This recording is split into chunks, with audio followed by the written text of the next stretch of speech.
হচ্ছে মানিকগঞ্জের জুলহাসে নিয়ে একটা পোস্ট করছিলাম। জুলহাস ভাই যে কিনা আমাদের মানিকগঞ্জের একটা গৌরবের বিষয়।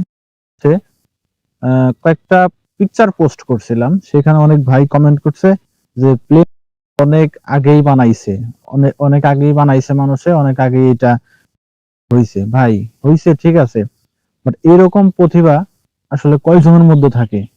আর আরেকটা কথা সেটা হচ্ছে, আমি একটা বিষয় দেখছিলাম এর আগে, সম্ভবত আরো 1 বছর বা 6 মাস আগে দেখছিলাম হচ্ছে, একজনে একটা হেলিকপ্টার বানাইছে, বাড়ির পাখাটা ঘুরতেছে আর কোনো কিছুই ঘুরতেছে না, শুধুমাত্র পাখাটা ঘুরতেছে, সেইটা ট্রেন্ডিং ভাইরাল নিউজ হয়ে গেছে। আর এখানে আমাদের মানিকগঞ্জের জুলহাস ভাই সেই প্লেনটা উড়াইয়া দেখাইছে, উঠছে, ঠিক আছে?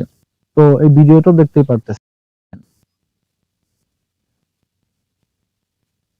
এরকম প্রতিভা আসলে কয়জনের থাকে ভাই? কয়জনে এরকম একটা প্লেন বানায় আকাশে উড়াইতে পারে বলবেন? সবাই তো শুধু মতামত করতেই পারেন ভাই যে প্লেন তো অনেক আগে হয়েছে। হ্যাঁ ভাই, প্লেন অনেক আগে হয়েছে, বাট এরকম ভাবে উড়াইছে কেউ?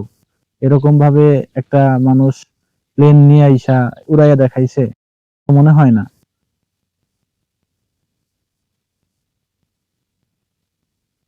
তো ধন্যবাদ ফুল ভিডিওটি দেখার জন্য। ইনশাল্লাহ এরপরে আমি আমার সময়ের জন্য আমি এখানে যা ভিডিওটা করতে পারি নাই, আমি যাব ইনশাল্লাহ, যায় আরো আপনাদের ভিডিও করে দেখাবো। দেখা হবে পরবর্তী আরেকটা ভিডিওতে। জুলহাস ভাইয়ের নতুন ভিডিও নিয়ে আসবো।